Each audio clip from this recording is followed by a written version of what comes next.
This is Tush, and I welcome you to Tushalicious Talk, an Oklahoma City podcast for titillating women, tantalizing conversation. And I thank you in advance for allowing me to be your one-stop shop advocacy connection. Hello again. This is Jackie, nicknamed Tush from the League of Women Voters of Oklahoma County. And today we have Tamya Cox-Toure again, who is the executive director from Oklahoma's ACLU. And my question for her today is, are we still concerned with CRT or not? Great question. That's a great question. Thanks for having me. Mm-hmm. And what have you been doing lately? Like, not even related to CRT, but just the ACLU in Oklahoma. What has the ACLU been up to lately? ACLU has been doing a lot of work and specifically monitoring what's been happening at our Oklahoma State Board of Education meetings. Many people may or may not know we have a superintendent who has been, in a sense, really trying to go after CRT, going after trans students, going after educators, censoring educators. So we've really been monitoring to ensure that the free speech of all educators and students is protected. And that's taken up a lot of our time, as well as I'm sure the listeners are aware of everything going on, what's happening with him. Yeah, I bet. And then we've also got the Stop Woke Act going on in Florida. And I see all over Facebook, and even I get the text messages on my phone that the ACLU in Florida is trying to combat a lot of the Stop Woke Act there as well. So if anyone doesn't know, I did print out just like a little description, and both are from ACLU.org. So the Stop Woke Act, it is the law, and it limits the way, well, it's not the law. Well, is it the law? It's the law. It is the law. It's the law. Okay. Right. It hasn't been enjoined yet, but it's the law. Okay. So it limits the way concepts related to systemic racism and sex discrimination can be discussed in teaching or conducting training in workplaces or schools. And then on the ACLU website, it says that Dr. Dana Thompson Dorsey, who is the Associate Professor of Educational Leadership and Policy Studies at the University of South Florida in Tampa, she says students cannot learn anything that talks about one race being better than another race, or one sex being better than another sex, or that the United States is inherently racist or sexist. And so with that, it's like, if we were founded as a country that Black people were 3/5 of a person, Right. How is it that we are not inherently racist? And then women didn't get their voting rights till 1920. It's barely been 100 years. Right. How are we not inherently sexist? Like, what is the other side of that argument? I mean, we don't know the other side. I think it's really important to know that Florida gets a lot of press regarding that, but Oklahoma was actually the first state in the country to actually pass these anti-CRT laws. Oklahoma and Florida back in 2021 were kind of going back and forth to see who was going to be the first, and Oklahoma was actually the first. We're actually the first state to file a lawsuit against it. So we have the Stop Woke Act in Florida. Many people in Oklahoma may know it as House Bill 1775 or anti-CRT bills law. So we have this in Oklahoma. This is happening in Oklahoma. Let's keep in mind and remember the history of Oklahoma, right? Oklahoma couldn't become a state until they agreed to pass Jim Crow laws, right? Like the State Bill 1, right? Senate Bill 1 is around Jim Crow and agreeing to uphold Jim Crow. But I think it's just really important to recognize is the impact this has. So a lot of times people know this as like critical race theory and what that means. We are saying this is actually censorship, that we have a legislature that passed this law, a superintendent enforcing this law, as well as a governor that is censoring what kids can and should be learning. And we think like education and curriculum should be left to the experts. And as we have seen with Superintendent Ryan Walters, and we've seen with Governor Stitt, that they are not the experts on this. By no means. Ooh, okay. That was a lot, right? Yeah, I mean, it's a lot, but the teachers are the experts. So how do we stop the teachers from teaching if we're talking about critical race theory, and even I was confused about what is the difference between critical race theory and the Stop Woke Act, which they seem to be the one and the same, just different writings, different bills, different states, different Congress within the states. That's exactly right. Like ultimately, there was this big push, a national push about anti-critical race theory, anti-CRT, as if critical race theory does not provide some type of framework or theory to think about, for us to think differently on how policy and systemic racism plays in our everyday lives. That's simply what the critical race theory is. But this is not happening, right? Like, we are not seeing these type of theories being taught in, kindergarten or even high school. These are upper level, even law school level theories. But what the important part is, because with Oklahoma, House Bill 1775, so poorly written, we are seeing schools like Edmond Public School putting a memo out saying you can't use the word diversity in their curriculum, right? You can't use the word like white supremacy and white privilege in their curriculum because it's so poorly written. And how do we have like robust conversations if we are scared to use words like diversity? Like, that's the shame, right? And that's the censorship that we talk about. And unfortunately, who's the losers of all this are our children and our students and our teachers, because they're the ones whose teachers' certificates are at risk, and students are not getting the comprehensive education that they deserve because of these national policies. They're unable to think outside the box. Right. Yeah.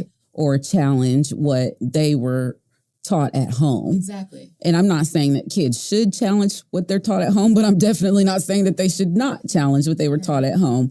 You know, as we grow into an adult, of course, we're supposed to come into our own and not necessarily, I hate to use the word brainwash, but that's the word that's going around so much. Right. We should not be brainwashed by society, but at the same time, we should not be brainwashed by our parents either. You know, and I think what's really interesting is that even in these laws and the impact of these laws, these unintended consequences. And I think it goes back to your racism and sexism, how you started off the show, was because what we are seeing again with House Bill 1775 allowing to go into effect, what's happening is that curriculums and teachings and books, predominantly from Black authors, LGBTQ authors, are being pulled, right, from shelves of libraries because somehow they violate.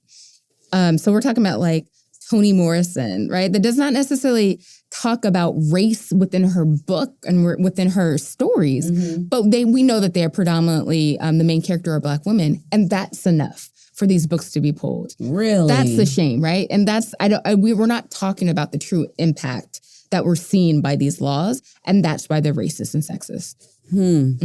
Right? That's tough. It is. I think about my daughter and some of the books that she reads, and there are gay characters in the books. And even when we watch TV, there are gay characters on the shows. So is that enough to get a book banned by just having a gay character? Or if the gay character was to speak about how they're feeling or the way that they feel like society is affecting them, is that enough to get a book banned? That is. And what we're seeing, right? What we're seeing is it simply if a student feels uncomfortable, that could be a violation of House Bill 1775. But what does uncomfortable mean, right? Like if a student feels uncomfortable by the curriculum that is being taught, by the book that is being taught. My whole education should have been banned. That is what I argue. I was like, no one cared that I felt uncomfortable when I was in elementary school and we had Slave Day, right? Or when we have Indigenous students. Or when the books only talked about slavery. Right, That was it. You never learned about Marcus Garvey or Sojourner Truth or Ida B. Wells or anybody. Exactly. Just Martin Luther King. That was it. Yep. And slavery. And Harriet Tubman. And that's what I'm saying. So, but that's enough to create a violation of House Bill 1775. If a student felt uncomfortable, they could talk to their parent. Their parent could file a complaint, and that's enough. And I say, well, how do we not weaponize this? If a student has a fallout with the teacher, could they simply weaponize this process, right? And this is putting the livelihood of the teacher at risk. If they have this violation of 1775, at the very most, their teacher certification could be revoked. So it goes further than this. But and we've seen this in Oklahoma quite a few times already. Unfortunately, we have. And that's why it's important for all of us to be as fully engaged, because ultimately what we know is what we want is students to become a productive adult. And these are going to be people that we're hiring. These are going to be our caregivers. So we want them to have a comprehensive education to be, great members of the society that we all live in. And that's, we have a new legal fellow, and he taught, and I asked him, why do you want to work for the ACLU, or what is your goal? And he said, I came from a very small town, and it was through education that I learned to open my mind, because everyone looked like me, everyone thought like me, and it was through education and books. And that's the role of school and education.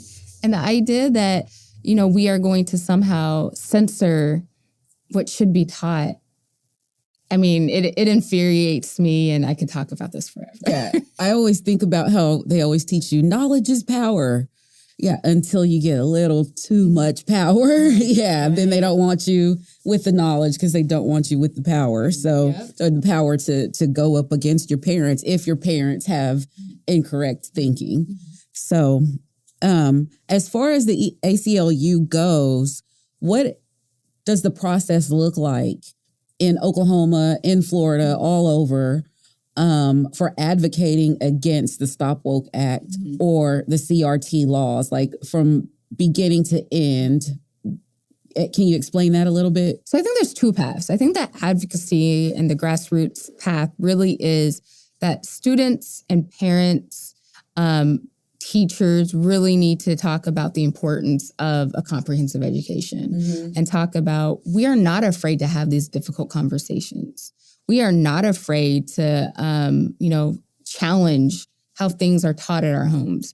And by speaking up and voicing out, what we are seeing at local school board meetings and what we're seeing at the State Board of Education, it's a very, small minority of people that are just the loudest, that are able to kind of fill the void and talking about these, why we don't need uncomfortable conversations. But students and teachers and parents should really be speaking out. So there's one role.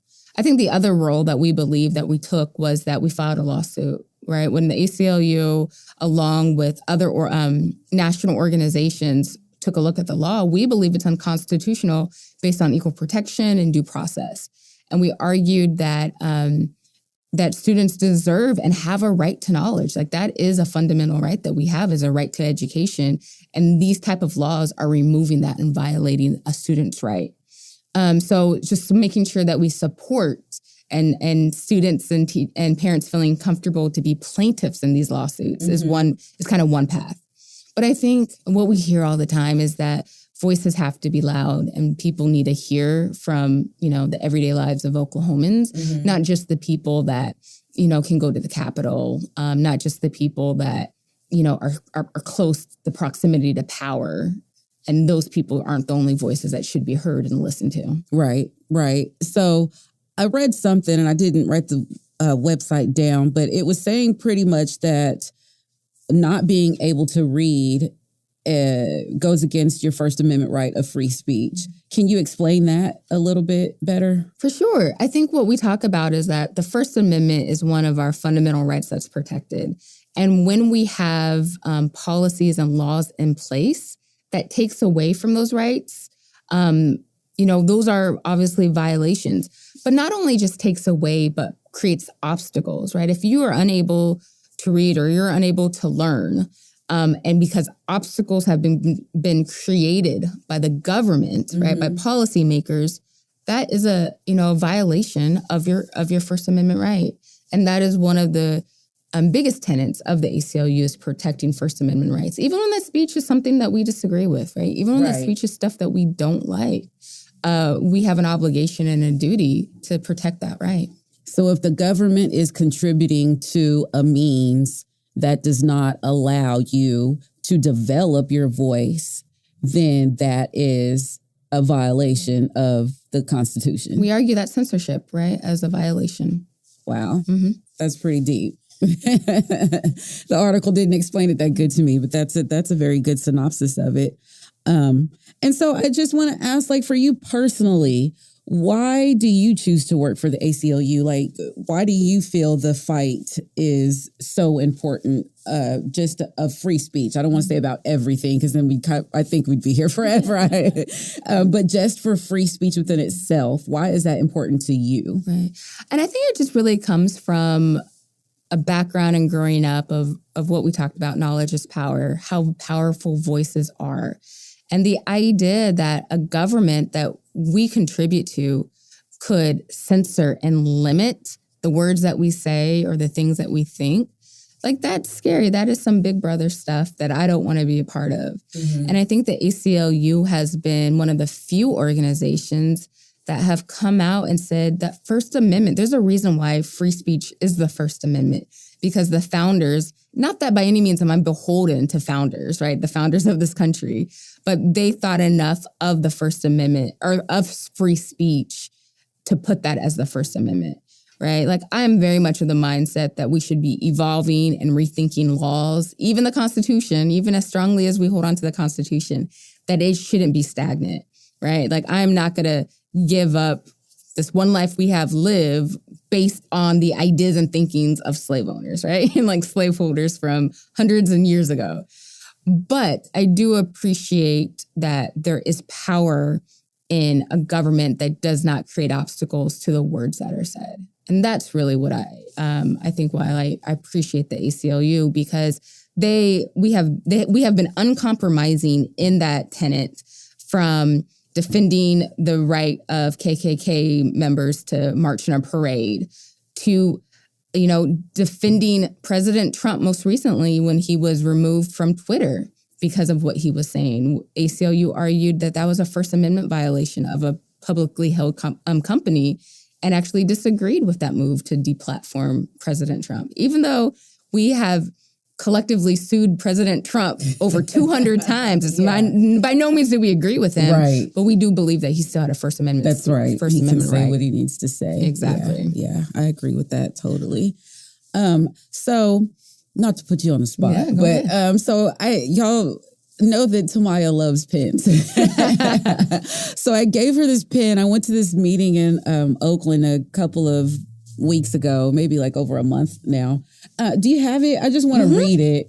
And I want to see maybe if your opinion on even just the little thing, the summarization that this pen came with, would that be something that's subject to CRT? And so it says the fire burn of 1878. And it says the slavery of Africans and natives on St. Croix. Didn't you just get back from St. Croix? Oh, St. Lucia. St. Lucia, okay. Was abolished in 1848. In 1849, a new labor bill was passed to regulate the working conditions of the free workers. Unfortunately, the free workers were to work on the same plantations without much or any improvement in accommodations, healthcare, or education. On October 1st, 1878, which was Job Change Day, many of the workers gathered in Frederickstead, the western part of the island. After some commotion, the police brutality enforced a shutdown, causing one of the farm laborers, Henry Trotman, to be rushed to the hospital. Rumors started to spread that Trotman died in the hospital due to his injuries caused by police brutality. The rumor was claimed to be false. However, free workers became even more unsettled and a riot began. The police officers and militia ran like the cowards they were and took shelter in the fort located in Frederickstead. The free workers attempted to attack the fort, but were unable to break through the fort's defenses. The police then sent a snitch horseman to Christianlid, the eastern part of the island, to deliver a message about the riot to the colonizers in charge. So late that night, buildings were set on fire and businesses were looted. By the time the other colonizers arrived in Frederickstead the next morning, the riot had escalated even further. Over 50 plantations and most of the town of Frederickstead were lit on fire and burned down. 3 women led the free workers in what is known today as the 1878 fire burn. And there's a little bit more than that. But, I mean, I've never heard of this before, and I knew that you would love it. And so that's why I asked for an extra pen for you. But even the words that are in there, colonizers, would that be subject to It could be a concept that you could not learn about in school? It very much could be. Like, keep in mind, like, there were concerns that the Tulsa Race Massacre would violate some aspects of 1775, right? Like something that happened. This is not necessarily Black history, but Oklahoma history may not be able to be taught, right? Maybe like the general part of it, but to talk about the racism, the military involved, right? Of how government was involved in the killings of the massacre. So very much these concepts could not be taught in some areas. And that's the shame, right? Like these are stories that we've never heard. Right. And for a whole host of reasons we've never heard. But the idea that we may not be sharing these stories because it could make someone feel uncomfortable could be enough for us not to learn the history of our country. Yeah, and just the history of Oklahoma. Because I say even in verbal history in Oklahoma, you hear so much that there were Black Wall Streets everywhere. Like Oklahoma was the hilly, red dirt land that the white people didn't want when Western expansion was occurring. And so, 1920s and even before that, the Trail of Tears, that's why it came to Oklahoma, because nobody wanted the land. And so then Blacks got here and there were Hispanics that came here from, y'all know I say y'all know, but look it up for yourself, how Mexico, the land of Mexico used to be versus what the land of Mexico used to be now. So there were Hispanics here, there were Mexicans here, there were Black people here, there were natives here, and there were an abundance of thriving societies. And so in Black history, what I'm taught verbally is that the KKK, and not just the KKK, but many white people, once they saw a thriving town, and not just in Oklahoma, I've heard this about like Memphis and places in New York, Chicago, a lot of places, they would go in and basically kill all the Black people, or like in Tulsa, bomb the Black people because they were not happy that the money and the economic stability that the Blacks or the Hispanics or whoever had built within themselves was so much of a thriving, they weren't getting the money from it. And so then they went in and they took over the whole town. Now, that being said, I've never read that in a book anywhere. Right. So, and it's so interesting you said that, because that aligns very much with the new movie coming out, Flowers of the Killer Moon, with the Osage.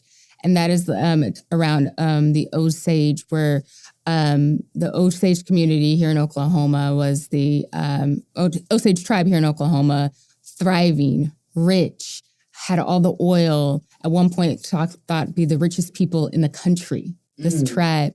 And colonizers and white folks heard about that and did ways of like strategic, I don't know, but directed and intentional killing to gain that right. And has true impact to some of the people and leaders and names that we know of today, right? So that is not by any means not a reality for many thriving communities that were not white. But we don't hear that. And more importantly, can we hear that moving forward because of, bills like Stop the Woke Act and House Bill 1775? Right. Because it's, again, veiled to attempt silence. So, okay, we could go forever. I want you to end this by telling us the ACLU's website and your contact information and donation information and so forth. So to learn more about what the work the ACLU of Oklahoma is doing, please go and visit acluok.org. We are on all social media platforms under ACLU OK, and just a great way to follow and to make sure that we are doing what we're supposed to be doing. One of the things that's important for us is that we are a tool and a resource, but we also want to be accountable to the community. So if there are things that we could be doing better, we want to hear from the community, and that's the best way to be in touch is through the ACLU OK website. Thank you, Tamya, for being here. I definitely appreciate you. And I definitely appreciate anyone who's listening. And have a great Thursday. Bye. Tushalicious Talk is part of the Breaking Ice, Building Bridges community podcast platform, brought to you by Possibilities, Inc.